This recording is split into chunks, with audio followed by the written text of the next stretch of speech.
I'm Logan Crawford, and right now on Spotlight, we're delving into a powerful book. It is called Outside Gravity by Paul Burnore.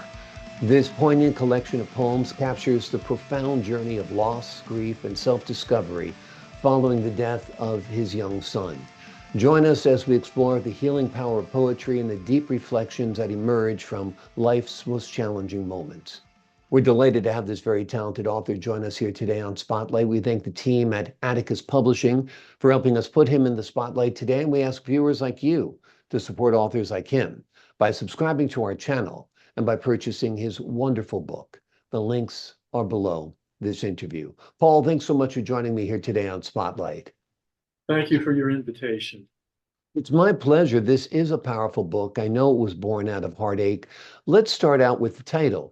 What do you mean by outside gravity? By outside gravity, I mean that everyone experiences grief and pain at some point in their lives, and reality doesn't always have an answer, doesn't always have a solution for that. And so it becomes something that is outside the physical, natural world, that is outside gravity. And I think people who are in grief or pain can understand that what's right before them, reality does not have an answer. Yeah, yeah, it's mind-boggling when a tragedy like this strikes a person. Of course, you try to make sense of it, but it makes no sense. Um, did writing these poems help? Writing these poems helped me tremendously. I'm an introvert. I've written poetry for quite a while, but when this happened, uh, I didn't know how to express my emotions. They were profound, they were almost crippling. And so I realized that I needed to confront it directly.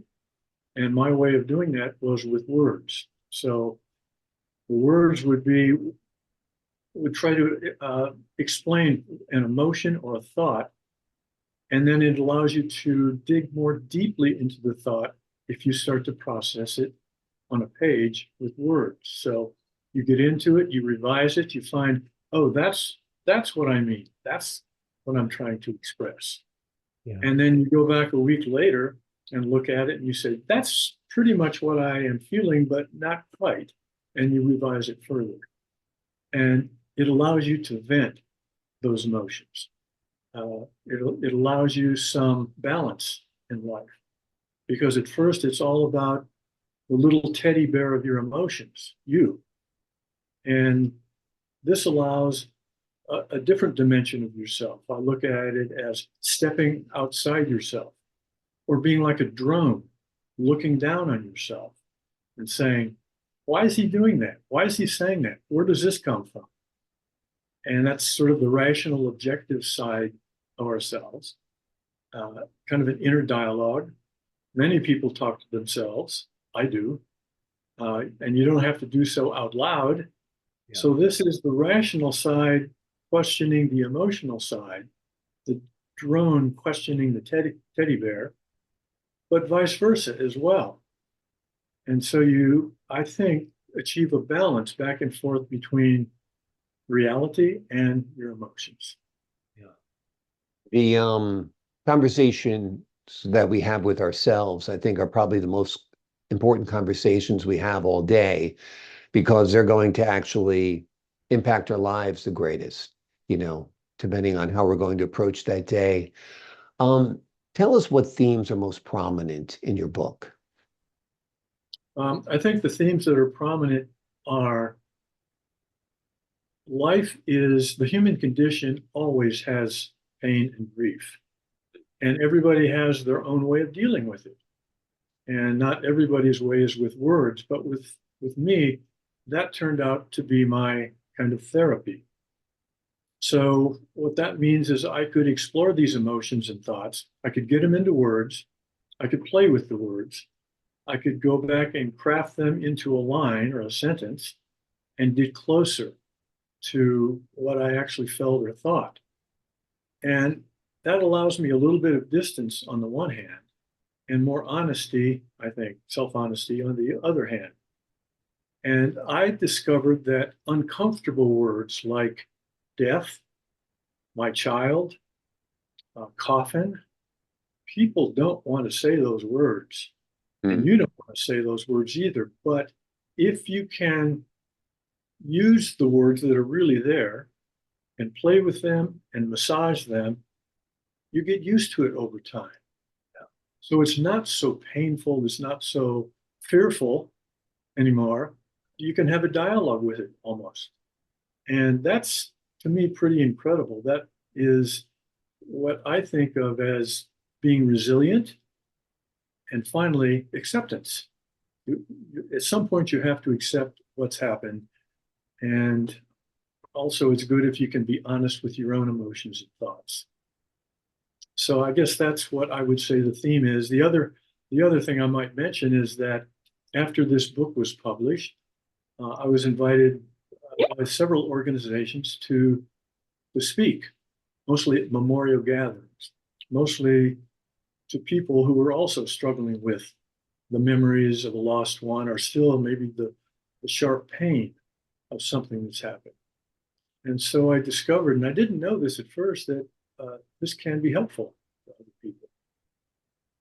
Yeah. Talking it through with other people who've had a shared experience can be very, very helpful. Learning from your experience can be helpful.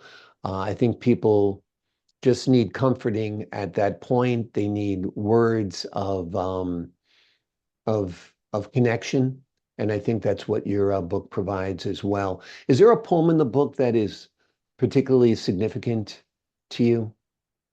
Oh, yeah, that's like asking who's your favorite child. Exactly, exactly. But okay, so there are two or three that particularly speak to it, but I think for this book as a whole, I have one. It's called Grief. Mm. And let's see, this is on page 14. And so, would you like me to read Well, it? if you could read it for us, that'd be terrific. Thank you. It's very short. Okay, Grief. Immerse yourself in it when it comes. Let it drench you like a scalding summer downpour, soaking your clothes and burning into your pores, and become bloated with torrid sadness. And then take the handkerchief you wept in, wring it out, and put it in the sun to dry. Yeah. I think it's good advice. You know, when you are grieving, just let it out, just cry, just grieve, feel the pain, go through it. In many ways, there's no way around it, and the grief will surface or manifest itself eventually, you know. It's very, very, very, very difficult, of course. Your life has been an adventure. You've written quite a bit, you've traveled quite a bit. Tell us a little bit about your globetrotting around the world and how you've helped others and how you've lived a life of service, it appears. Well, yes, when I grew up, my parents were not able to go on vacations, so I didn't see much growing up, and I always harbored that wish to travel, that dream for adventure, like many boys, I'm sure. Yeah. And I think it was the Peace Corps that opened it up. I went into the Peace Corps in the earlier days and went to Thailand for 2 years, helped create the English department of a brand new university. And from there, it just became something that I really seemed to need. And so then I appeared in Iran after I was married, and my first son was born in Iran. I was a professor at Jundi Shapur University there. And then after that, it was Greece and Mm. Anatolia College. And it just kept going like that, I suppose. And then later, with IBM, I lived in many places, um, including Indonesia for 5 years, India for a couple of years. But I also went back, Logan, to the Peace Corps again, um, because when the Soviet Union collapsed in 91, I realized there are a lot of countries who are going to want US aid. Mm. And US aid in the sense of State Department, literally the organization US aid, and Peace Corps. And so I was getting tired of my job in IBM. I'd been there 15 years, and I decided I would apply to be a country director of one of these countries. Hmm. So I was very fortunate. I had a Peace Corps background, 15 years of business with IBM. And so I was assigned to Kazakhstan, the biggest of the republics, of the 17 republics. And I was just thrilled being one of the first sort of out there, boots on the ground, creating a program from zero and having to have 5 weeks of intensive Russian language training beforehand because nobody spoke English there. And anyway, it was just a grand experience, a fabulous experience putting this together and creating a program. And then after that, it was USAID in Russia, and then back to IBM. So sort of government, IBM, government. And after I retired, I was managing director of a disaster response nonprofit called All Hands Volunteers, where we worked in Haiti and the Philippines, et cetera, after natural disasters. So I still have the travel bug, and I still go on vacation, adventure vacations when I can. Amazing, amazing. It's an amazing life of travel. Like I said, an amazing life of service. You don't picture the IBM executive and the Peace Corps volunteer necessarily in the same person, but they have merged in you, and I think that's great. Did your travels influence your writing at all? Oh, yes, greatly influenced my writing. And I mean, I think everyone's life experience influences them, and they're different and they're unique and they're worthwhile to tell. Some people believe they haven't had a very exciting life, but I don't agree. They've had just as much inner drama and dealing with grief and so forth. But yes, a lot of my travels is reflected in the poetry. And I think worldview particularly, and that is sort of cultural acceptance, the relativity of cultures. There's not one that's superior to another for various reasons.